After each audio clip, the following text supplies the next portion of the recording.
Yeah. Woo! Do the introduction.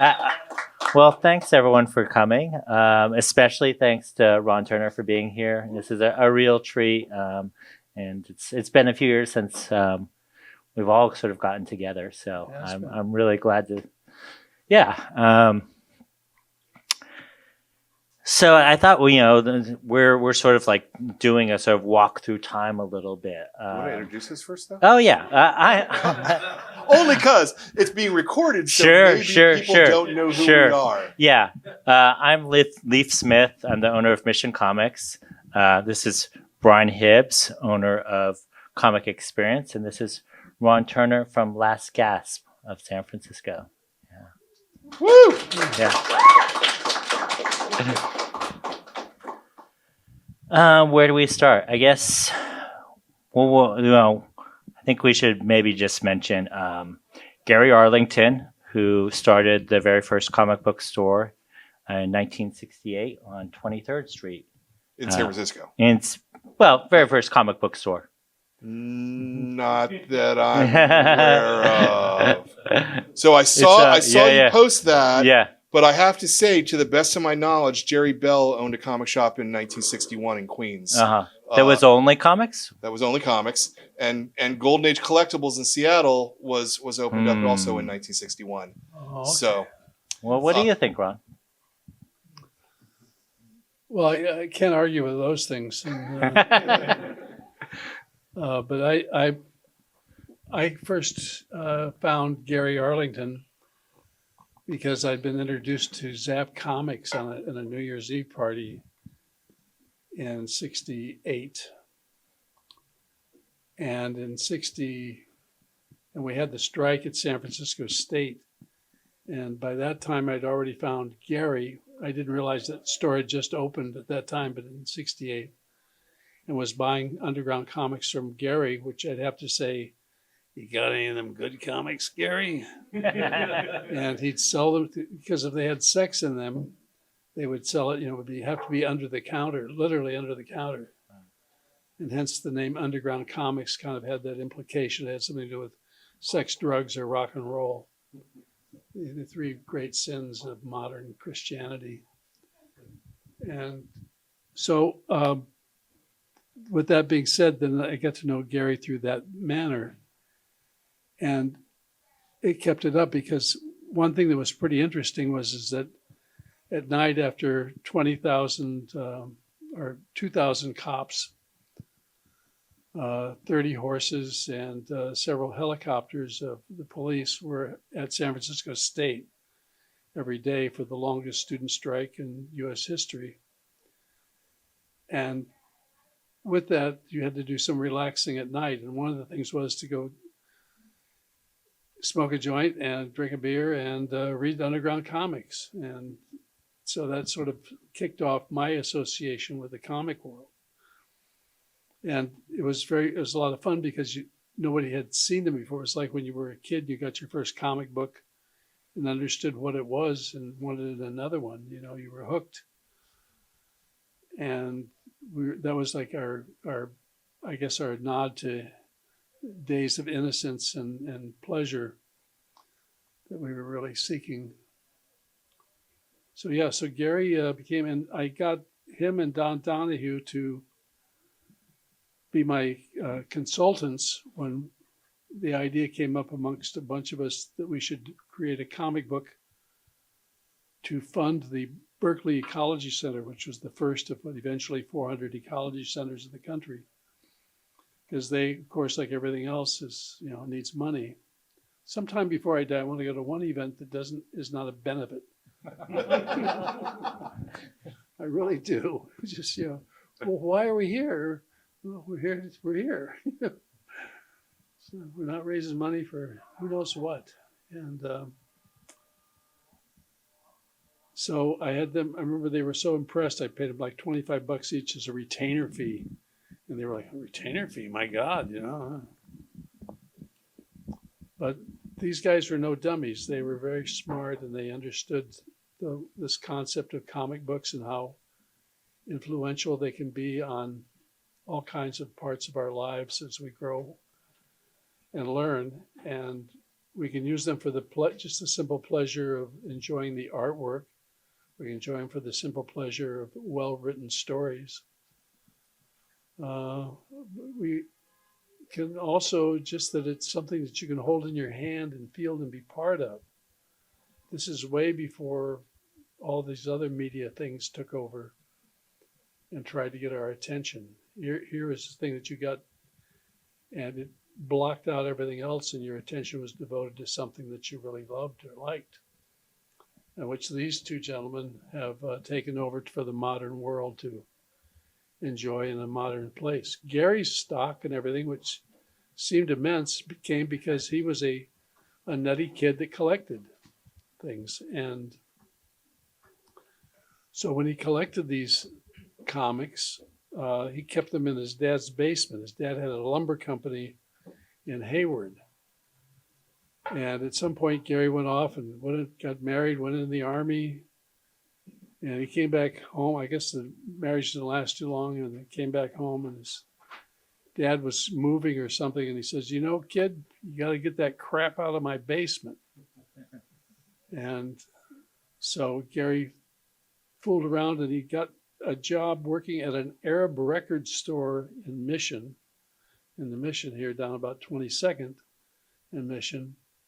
I can't imagine that was that they sold a lot of records. Just didn't, there wasn't a big Arab per se community. There was a lot of Palestinian Christians who were here from Ramallah. That was most of the guys that had the corner stores, and in San Francisco. And but I never been in any of their houses where they were playing these Arab records. So I don't know. But then a storefront opened up, and his dad had given him the heave-ho, and he didn't want to put the stuff in storage, so he basically just used the storefront for a comic book store, and it began. And I'm not sure if any of you have any questions at this point. Do you have any idea, like what the rents were in the Mission then for a storefront? was it in like literally like it was $150 or something like that? Let me think. My first, it was between like $200 and $500 maybe. Okay. For a storefront, and apartments were like between 60, 90, 125. Yeah. Yeah, those were good days. Part of the reason the whole comic business that I got part of was available to people was that you could live for almost nothing here in this crazy, wonderful city. Yeah. And that was part of the attraction, was that it was a crazy, wonderful city. You'd go around the corner and be very surprised at what you'd see. And you'd never see it anyplace else. So we had the rock and roll business was going on. All the great bands were performing here. They were locals. And the nightclubs and whatever were, the coffee houses. Manny's reminds me a lot of the vibe you get from the early coffee houses that were on at the time. Down at the corner of Masonic and Haight Street, for instance, there was the drug store. It used to be a drug store, but they spelled it a little slightly differently. It said drug with a U and D-R-O-G, drug store. And that was an ongoing coffee house when the Haight was still mostly retired people and jewelry shops, just before the whole Summer of Love hit. And so all this stuff was going on at the same time. And very much like like Austin, Texas, the music scene and the comic scene and the poster scene and the rock scene all were melding together, and everybody was supporting each other. And of the early underground cartoonists, maybe 4 or 5 of them had been rock and roll poster artists before they got into doing comic books. So, how did you find the Florida Street warehouse? And why did you choose that place? Okay. Well, I'd had other warehouses in San Francisco. 320 10th Street was our first one. My first employee was a guy named Terry Zweikoff, whose movies you all might have enjoyed, like Bad Santa. Crumb. And well, no, he's not in. He made Crumb. That's what I He mean. filmed Crumb, yeah. And so we had started off in Berkeley. I was living there. We got the concept of doing a comic book.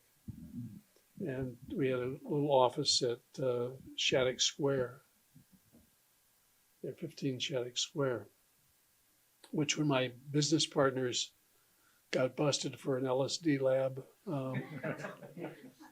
we had to clean it out. Of course, there was no elevator, and we were on the second floor, so the entire stock had to come down. You know, we got our work out that day. And the other place was 1274 Folsom, at Folsom and 9th, and then we moved from there to 1274, 2180 Bryant, which is the corner of Bryant and 20th. And that building was owned by a guy named Frank Westlake, who had a company called Bindweed Press.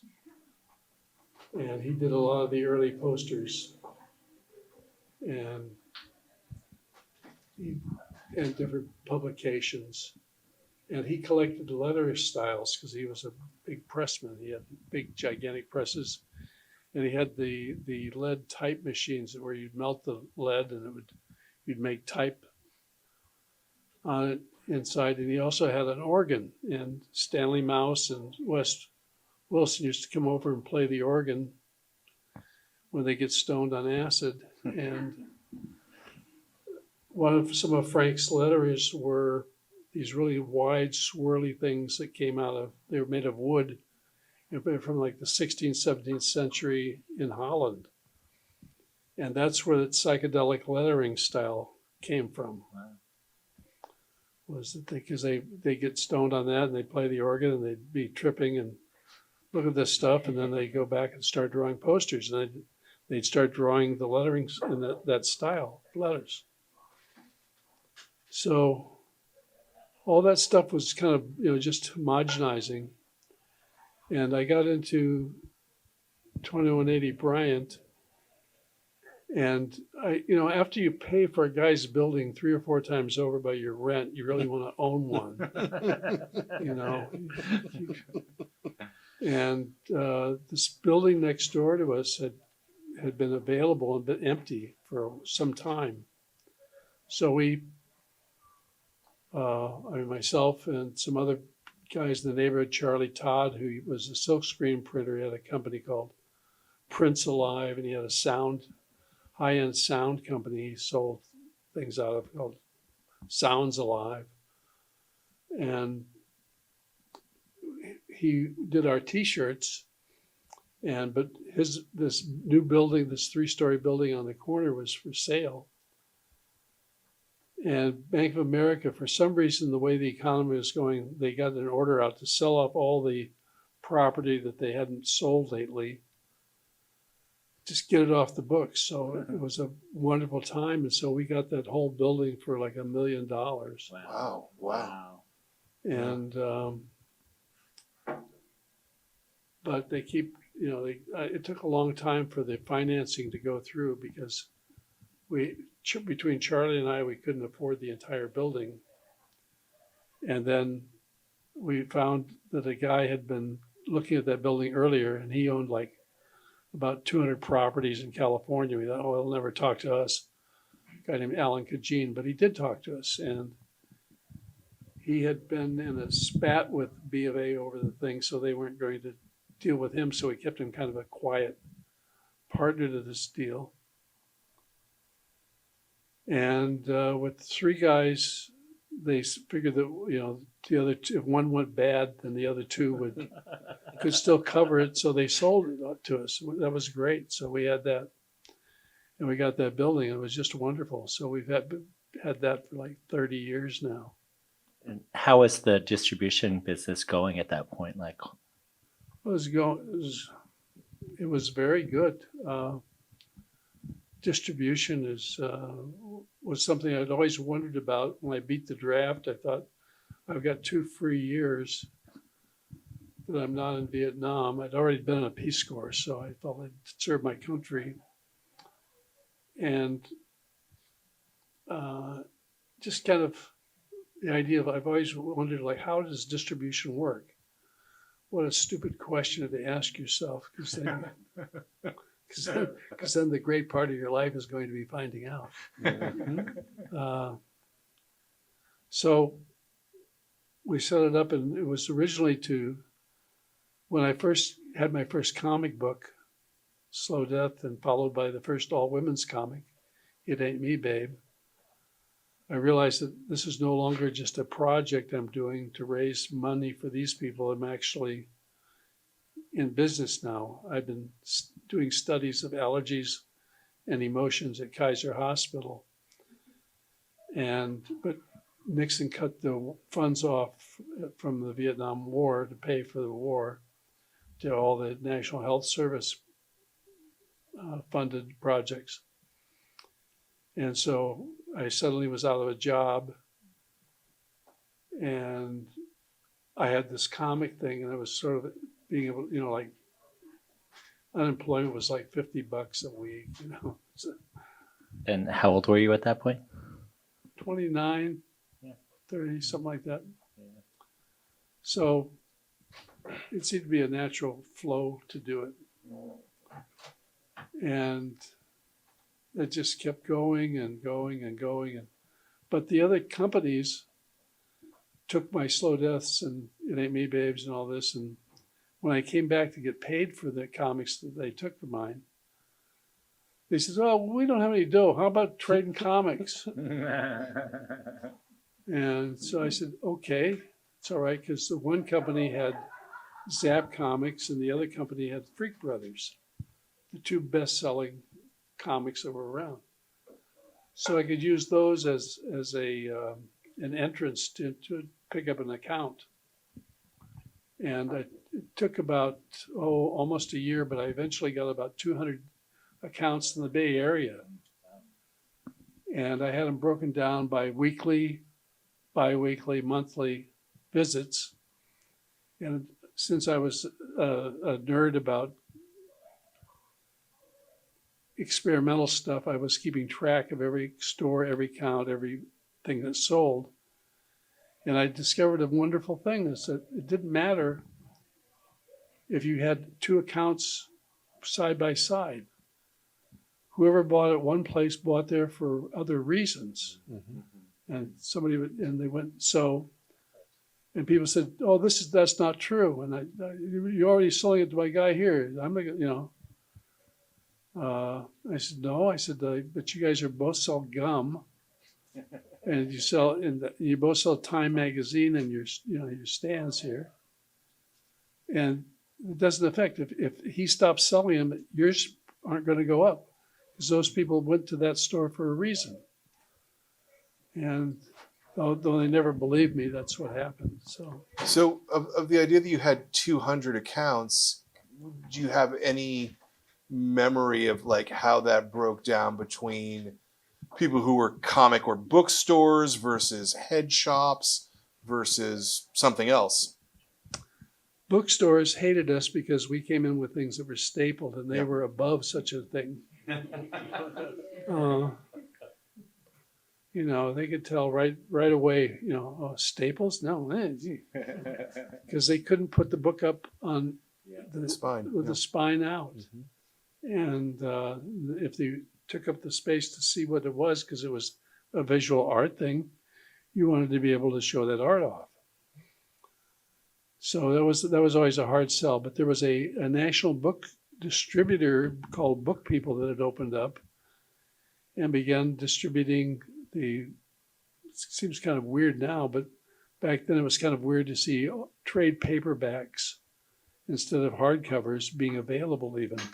Quality paperbacks, they were called then. And you really had to use the word quality in front of them to distinguish it from a hardcover.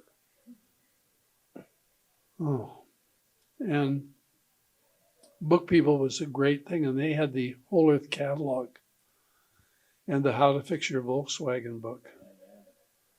And these things were selling like hundreds of thousands a year. And that was blowing New York's mind, because how could these upstarts out in California be doing these things? And Book People was one of the first groups that decided to carry comics and sell to the book industry for us. So that was great. Till they had their first flood. You can dry a book out sometimes, not comics.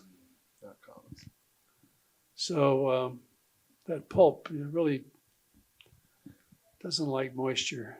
So anyway, I had but to answer the question, we had some of the craziest accounts. I could go into a beauty parlor because these things were so unique and so hip, people thought, that I guess by buying them that they became interesting or hip. Who knows? Who knows? But anyway, they would I had several beauty parlors that carried Underground Comix. We had, leather clothing stores. There was a store called the Dead Cow down on Union Street and they sold them there. It was kind of like this little adjunct that you put in that they went for. They liked it. So head shops were our big thing. When Print Mint was selling posters, they had opened a shop on Haight Street along with their store on Telegraph Avenue. And they began to publish a newspaper of comics called Yellow Dog. And then they began to publish a few comic books themselves. And then they eventually took over from Don Donahue, the Zap franchise. And after that was happening, they proceeded to continue on with the huge comic things. But what happened was that the posters were going out to all the head shops. There were 30 or 40,000 head shops in the country, plus other places. And the comic books were just kind of like went right along with them. So that's what opened up the first big sales for us, was head shops. Yeah. And record stores was the one that followed that in terms of numbers. And comic stores were just starting to open up like, spring wildflowers. So. Yeah. It seems to me that a lot of the head shops, definitely a lot of the comic shops at the time, were not exactly what you would call well-financed businesses. And that maybe you had to spend a whole lot of your time trying to chase down getting paid from these folks. Is that a correct assumption? Am I wrong about what I'm thinking there, or were there enough new ones opening up that it really wasn't enough of a problem? Did I ever have to chase you? No, no, you did not, sir. But that, I opened up in 1989, so there's a big period of time from 1970 to 1989. But you specifically named your store, Brian, Comics with an X experience. Like what was your motivation of putting that X there? Well, because I wanted to really underline that we weren't superhero comics, right? Yeah, for sure. It was the medium, not the genre. That was my thinking with that. And that was the tell at that time. That was my tell, yeah. Sure. Was it a struggle to work with all of these businesses who were not necessarily even legitimate businesses, I guess is what I would ask, right? You got that right. Yeah. No, it's always been a struggle. I mean, anything in this country is a struggle when it comes. We're shoving little international galactic tokens at each other all the time, and it's tough for everybody to always be on time with everything. Yeah. And then there's the crooks that are just there to make money out of you. Sure, because I would assume that a lot of the head shops were crooked. They were not legitimate. I mean, certainly a meaningful percentage were legitimate businesses who were actually interested in selling stuff in their community. But there had to have been a lot of grifters in that business, right? Well, yes. It's always tough to keep the, play the old check kiting game, at the due date time. It's tough. You got money coming in and it's going to be there, and then you got money going out. And it goes into one hand and goes to the other hand and goes back out again. And it's not very easy to, you guys know you're Still the case. No, I mean, I literally know. When I worked for the store that I worked at before I opened my own store, I will not name his name because we're being recorded.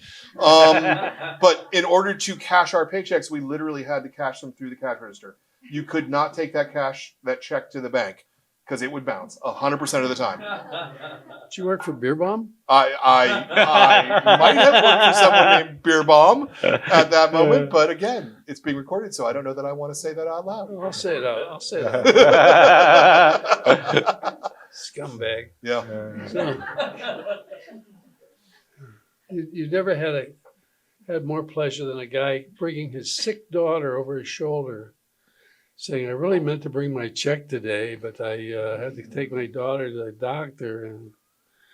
And of course, when he finally brings you the check, it bounces. Right. Lovely people. Lovely. Yeah. I've never bounced a check ever because of Bob Bierbaum, because I worked for him. No, I'm not kidding. I worked for a person and I went, that is not the way you do business. And so I have made sure in my life, not one time has a check bounced, because you got to take care of people. Yeah. I have a distinct memory of like buying the Watchmen comics from Best of Two Worlds from you, and like being that annoying 14-year-old kid. Is it here yet? Is it here yet? Because it seemed like it was taking forever. And I was like 16 at the time. So. Yeah. That was always the curious thing, is that the big comic distributors, and there were many. I remember in 1980, I pulled out I'd written down all the distributors that we were getting comics from or selling to around the country and in Europe.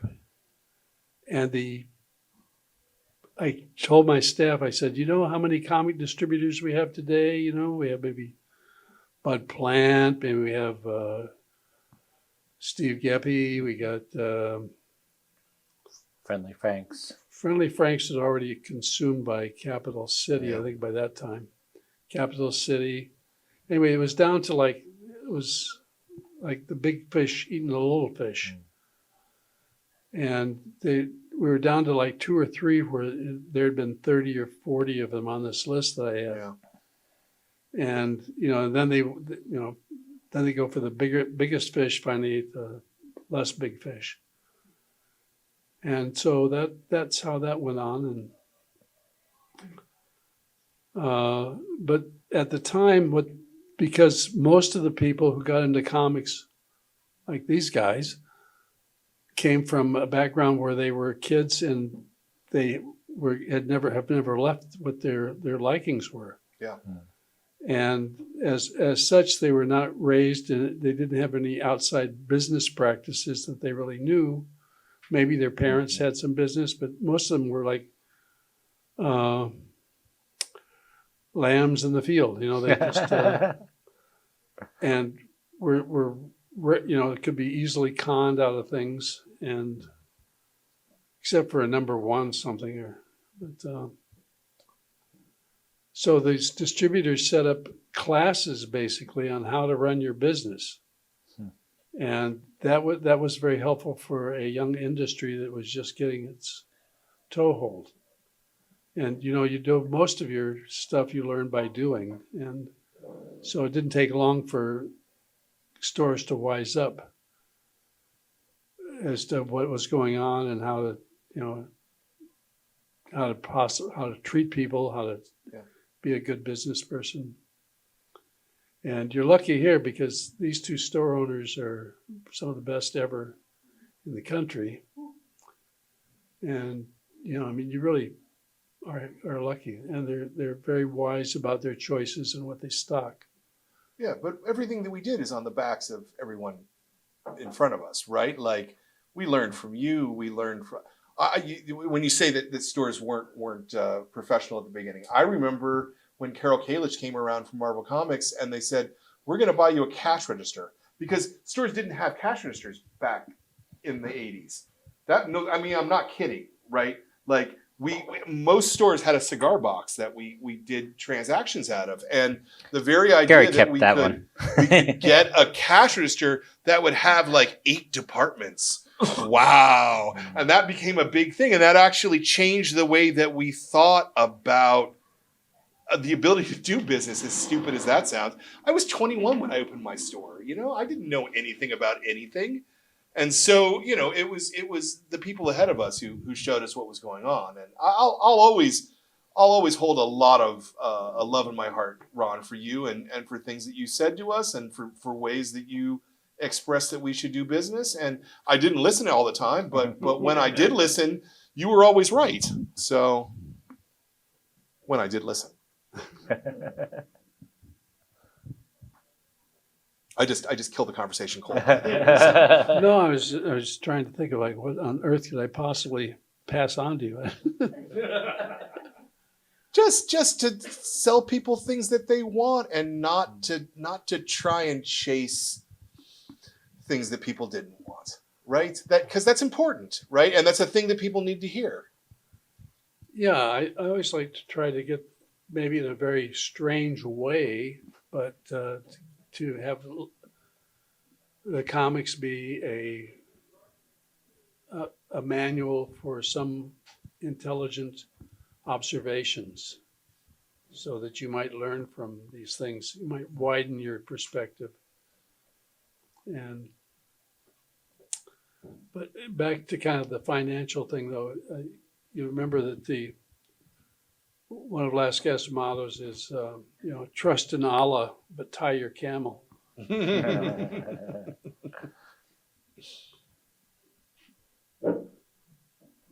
Are you guys getting hit by any of these blistering groups of people that are stealing from drugstores these days? And No, it's still hard to just get people to pick up a comic, let alone steal it. Yeah, like no one's going to steal them to sell them on a mat on Mission. I mean, that's not happening. No, they try. Sometimes, okay. they try. Well, but because you're on Mission. You're right. I don't have it over on Deviz. Yeah.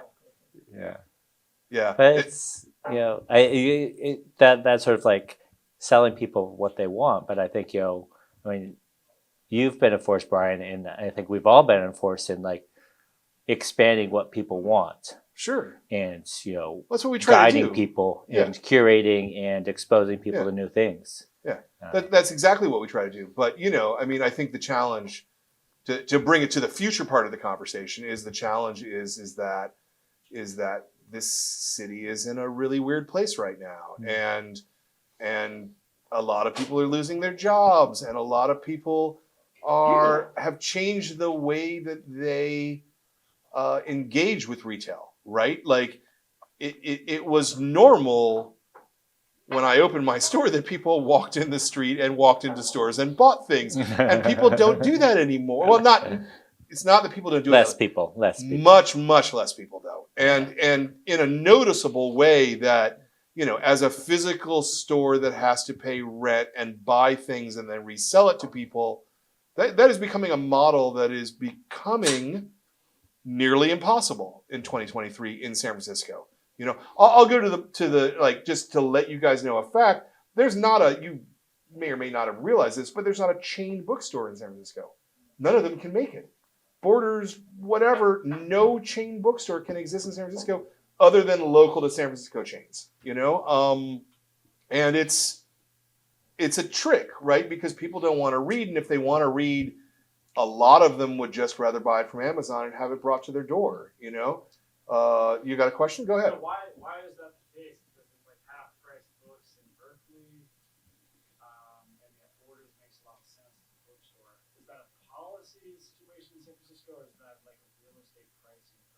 I mean, I think part of it is a real estate pricing conversation, right? Like, so our rents are absurd, and also our cost of living for our staff, right? Like, in the last 10 years, my minimum pay has probably tripled, probably in 10 years, probably, and no one's making enough money to survive, right? Like, nobody who works for me couldn't do it if they didn't have a significant other or they didn't have their parents paying for something or something like that. And I feel like a garbage human being for that, because it's not like the odd thing is on an hourly basis, I make less than any of my employees, right? You know, because I happen to have bought a house 30 years ago, you know, so my rent is really, really low. They're paying $4,000 a month and I'm paying $1,500 a month. And so that's a real problem that this city has built this world where you can only exist here if you're rich. And the people who serve the rich can't afford to live here. And how does that work as an economic thing, right? You know, I mean, to the point that the city gave money to all those mid-market tech companies, gave them so much money. The city has never come to me and offered me a penny, you know? And I feel like a store like mine or a store like Leaf's, even all the other comic shops in San Francisco who maybe aren't even as visionary as us, but we're all fundamental parts of our neighborhood, which are bringing art and creativity to our neighborhoods, that are talking for creators and speaking with their voices and trying to promote them. And the city's never come and given us any money, you know? Well, they have given me money. Okay. All right. Thanks for undercutting the whole. I was on a good rant there, buddy. You were a very good rant, and yet, like, you know, people are still getting into this business. Yeah. You have Silver Sprocket just down the street. Sure. You have, you know, Sour Cherry Comics that Yep. just opened right up the block on 16th Street. That people are still passionate about this medium, and you know, maybe we're fools. You know, we're probably fools, but you know, I know I am. yeah. But people still want to spread the good word. You know, have you heard about comics? You know, Yeah. Well, comics are the goddamn greatest Yeah. medium Oh, on the yeah, face of the earth. absolutely. I mean, it's the single best way to communicate information to people. Words and pictures together. Wow. I mean, you board an airplane, right? And you take out the little safety card and it's comics, man. It is. It's universal. Everybody gets this. and it goes back to slow death comedy. Well, so like the gates, the doors of Notre Dame in France used those cartoons that they drew there to, you know, they were the illustrated tales, like the Amarchita Katha in India, the immortal pictorial tales are just, you know, thousands of years old and they're still being drawn and to communicate. Yeah. So, but so what's in line for the future? You say there's a new store is opening. There's another one here. That's really good news. I don't know how they do it. You know, they I must. don't know. It's hard. I mean, it was, you know, the underground thing. Came at a time when things were reasonable and it was set up to succeed. It's not set up to succeed these days, that's for sure. Yeah. It's very tough and very tight. And when the Vietnam War was ending, there was huge inflation.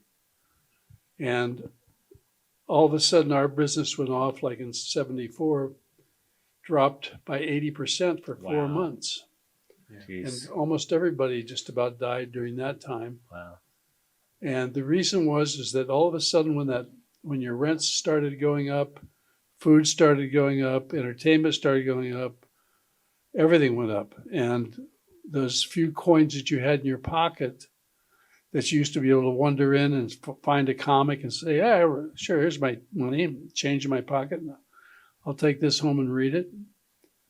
That wasn't there for them to, you know, disposable income wasn't there. Yeah. And the greedy real estate folks, et cetera, have sapped all that change out of the back of our sofas. You know, it's just not there anymore. Yep. Still the case. Yeah, I mean, I would say that this quote is attributable to Joe Field of Flying Colors in Concord, who's another one of the guys who's been doing this for a really, really long time. You know, but he calls us the cockroaches of retail. You know, that we survive no matter what because none of us. I don't necessarily want to speak for Leaf, but we're not in this to make money per se. We want to cover all of our costs. We want to do the thing, but I'm not trying to get rich selling comics, because if I was, then I'm a goddamn idiot. I'll tell you that. There's not that much money in comics. We do it because we love it, and the lingua franca of it speaks to our very beings. The passion for the material is a thing that we carry with us in every way, shape, and form. And I can't imagine doing anything else than telling people what I like to read and, hey, would you like to read it too? That there's nothing to me that's more important or more special or more powerful.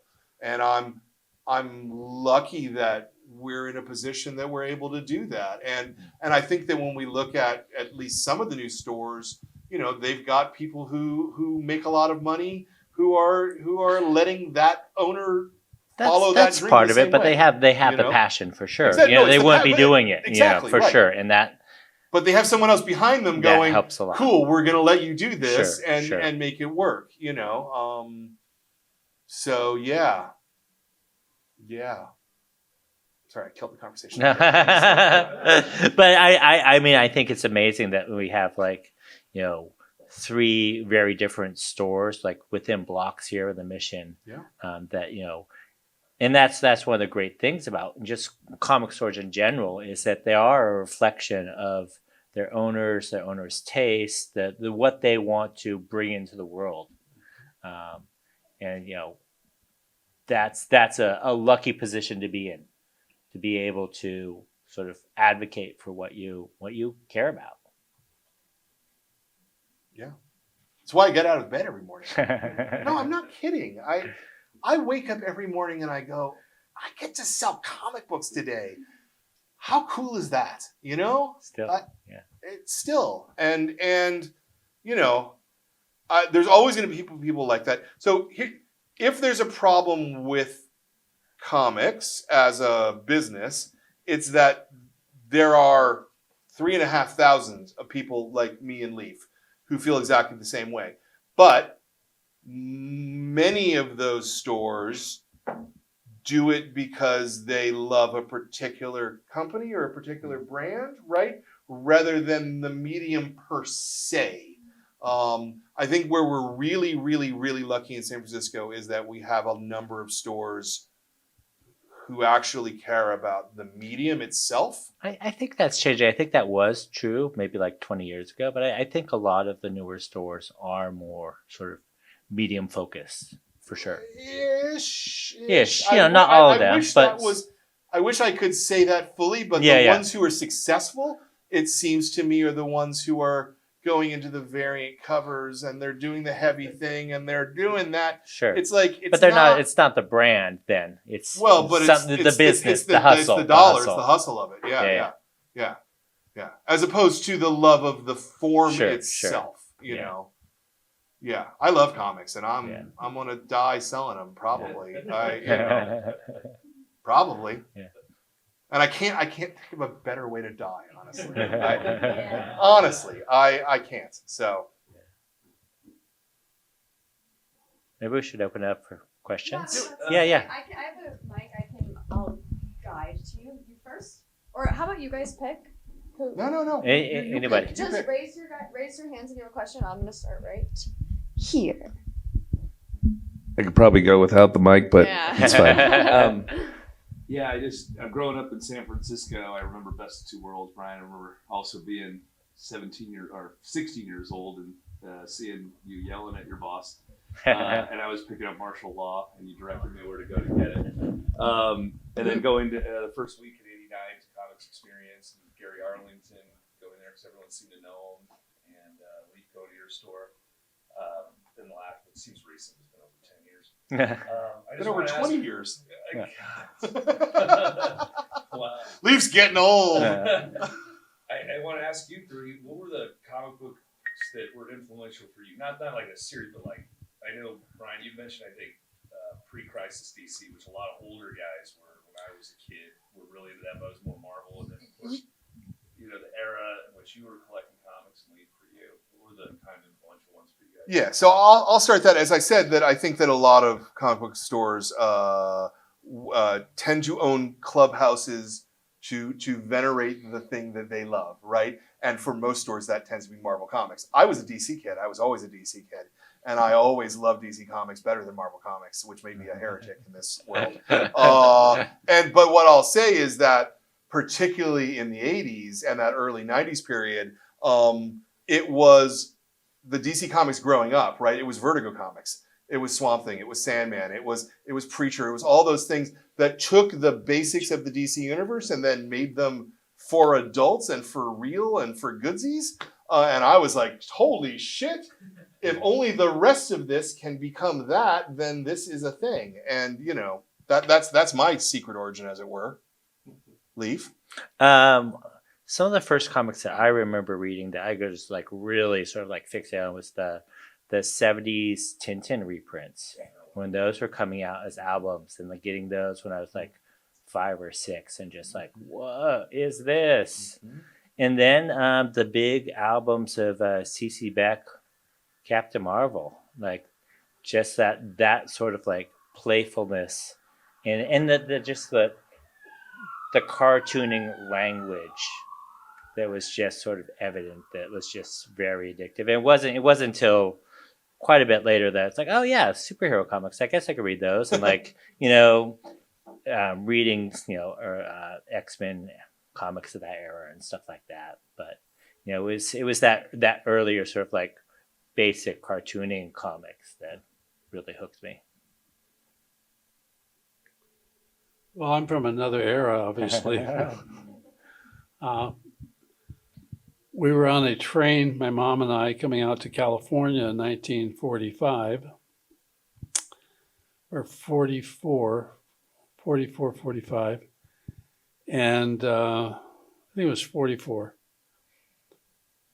And when I got off the train in Fresno at the Santa Fe, I had a stack of comic books. Now, we couldn't afford the one thin dime, all color, 68 pages, blah, blah, blah. So how did that happen? It took a long time for me to sort this out. Like, where did my interest in comics come from? And it was during World War II. And we were almost all trains at that point were troop trains. And there were 300 GIs on this train. There was about 6 or 7 moms with little kids on the train. And my mom, I must say, was pretty cute. And as I put it together, it must have been these guys coming up, they're going off to war, and there's some babes in the back. They come around and they look at the kid and they hand the kid a comic book and says, "Hey kid, read this, get lost."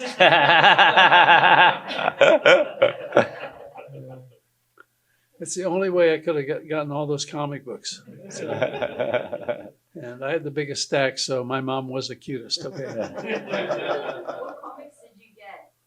God, I don't know, but there's some of the ones I remember that my dad used to buy when he got back from Marines for me when I was sick. I was sick a lot as a kid, pneumonia. And he'd come and he'd give me some comics. I remember Mary Jane and Sniffles. Does anybody ever remember that one? Yes, I remember that. Which was funny because eventually that became known that they were just using the 30s jazz terms for marijuana and cocaine.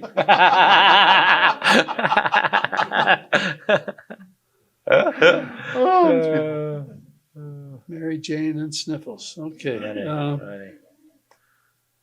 So that, but especially at some point, EC Comics. Yeah.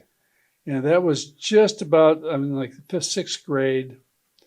And if you were if you had a brain that wasn't available in any other part of your life, you had it for comic book selection. And those things were fantastic. And I remember losing my Mad collection because I lent it to George Orndorff, who went on to become a judge. During a Hearts game in he was a bad kid from the beginning. He'd play a game of Hearts and he'd have like reflective toasters and things like that around the room, so you could see your hand. Oh wow. Yeah, George. Anyway, so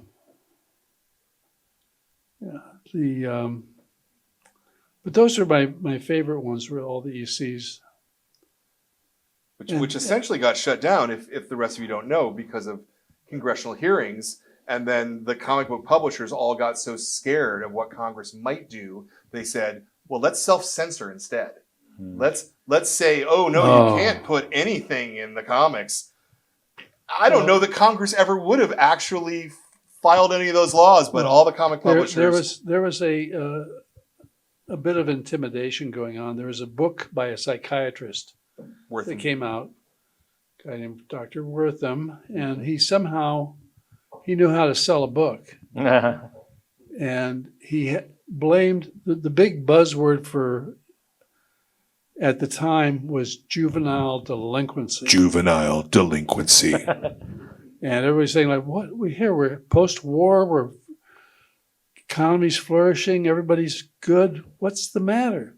Well, what was the matter was everybody came back from World War II in uniform. You couldn't tell the class distinctions.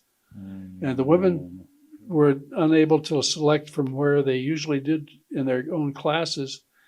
And then they all went home and had babies, and then came the child-raising attitudes of the parents. And different classes of straight out of society have different ways of raising children. And that set about all kinds of big fights, and some kids were not taught manners, others were, and things just developed. Juvenile delinquency was a way for them to kind of work it all out. Well, this guy came along and said, well, here's the problem. Juvenile delinquency is caused by comic books. Simple as that. Look, you can see all the kids, they're all reading comic books. And of course, because regular literature was confined to really young children's books, and most parents didn't ever know how to read a book, because they were raised in the Depression and whatnot. They didn't understand books. And so they weren't, like we do today, constantly giving our children this very educational broth all the time. So what happened then was, they had things like they were showing like that there might be, in a Frank Frazetta armpit, they might really be revealing a part of genitalia in a drawing. Oh, no. And this was just crazy. But so at the same time, EC was taking the wind out of all the sales of the other publishers. They were getting a lot of business. And these other companies formed a group called the Adult Authority, which allegedly was at least one lawyer. You can imagine this one poor guy having to read every single book before it went to press. Where if he said it was okay, then he would put the symbol on the book that said Adult Authority. And they very wisely then sent out letters to every parent-teacher group in the country and said, have you looked lately at what your child is reading? If it doesn't have this sticker on the cover, it could be causing juvenile delinquency. Juvenile delinquency. And all of a sudden, EC Comics took a nosedive and they went almost out of business in terms of sales because they couldn't join that group. Because they were making comics for adults, right? They were making comics for children. Well, Yeah, I would agree with that as well, yeah. yeah, but the adults were reading them. Well, some adults were reading Yeah. them, but they were. But they stagnated the language of comics for easily 15 years. Yeah. But you had writers like Ray Bradbury that were Sure. doing strips for them and whatnot. I mean, I got most of my early understanding of social justice from those comic books. Yep. Yeah.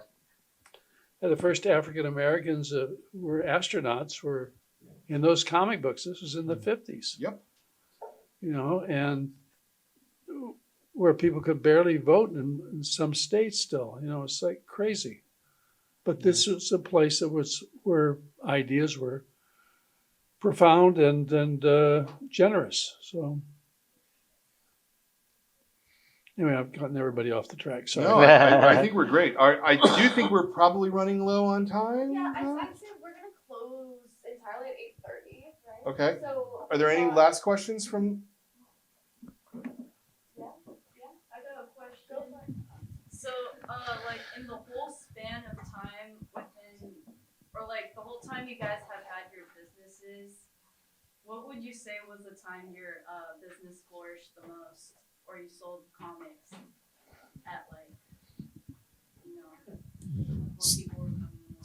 So I was lucky enough to open my comic shop in 1989, in the summer of 1989, which, if anyone remembers, happened to be when the Tim Burton Batman movie came out. And so you could literally take a shit on a piece of paper and like scrape a bat on it, and people would be, I'd give you $50 for that. I'm not anything with the bat symbol on it fucking sold, and people went crazy. And we were lucky enough to have Sam Hamm, who lives in San Francisco, who wrote the Batman film, be at our store that month. And we had a guy in a Batman costume with like he like had a thing where he raised his arms and the wings would come out. It was the coolest goddamn thing in 1989, at least. Not anymore. But so that was a period. You know, the second period would be when Sandman hit and Neil Gaiman, and sort of Rolling Stone went, oh, comics are cool. I mean, comics were always cool, right? But Rolling Stone said it, and they put it on the cover, and then everybody went, oh yeah, that's really cool. And then probably the most recent time was when Saga started. That was the next time that comics kind of universally cracked through everybody, and everyone was like, oh my God, I love this. Give me more. You could also go Ray Telgemeier. I mean, there's multiple different movements in there, but those would be the ones that would stand out to me. There's like all kinds of sources that lead people into comics. Sure. That's insane. Yeah. Well, that's what's great about them too. 2019 was my best year. Nice. And 2020 was about to be great, and then there was a little thing called the pandemic, you know. So I'm still kind of trying to get back to where that was. I think for me, was about in the mid to late 80s to the mid to late 90s. That was about the time when everything was clicking pretty well. We had our best years, I think, then. Well, just for a second, just allow me to introduce my son, Colin Turner, in the back over here. He's taken over the company. Yay! And his lovely wife, Nancy Tran, there, and our granddaughters are there. And the reason I'm saying this is so we have Dell and Lizzie and Charlotte. And Charlotte's been down all day, spending her spring break learning how to grade comic books for sale. Oh. The next generation. So anyway, there must be at least one more good question before we close this up. we'll do both of you guys. Yeah, we'll do both of you guys. So just as a follow-up question to that, Brian, I love what you said about comic book shops being cockroaches. Right? Comic book shops have had to evolve year over year over time. Yeah. What comic shops today have to do to not just evolve, but also just thrive, and really sort of usher this into the next generation to keep the medium alive and well. Yeah, well, we have to constantly change, right? Because we're pop culture stores at a base level, right? Whether you're a store like mine or Lease, which our focus is on the comics, or if you're, a store that's selling Funko Pops or whatever, right? You're a pop culture store. And so pop culture always changes. and what is interesting in pop culture and what defines pop culture always changes. So we have to change with the wind in that. Specifically for my store, I know that one of the things that we've had to do is create our graphic novel of the month clubs, where we're picking books every month that people are, that hundreds of members all the way across the country are getting. That's what keeps us alive these days. It's no longer the sales strictly in the store. The sales strictly in the store are fine, but it's this other money on top of it to find this identity is what's keeping us alive. So if any of you would like to keep a comic shop alive, please become a member of our graphic novel club. I have a number of postcards right here in my pocket. I have them right there, and I will be happy to give you one. But my point is that we have to change with the time, and you have to see what's going on. And particularly in a city like San Francisco, where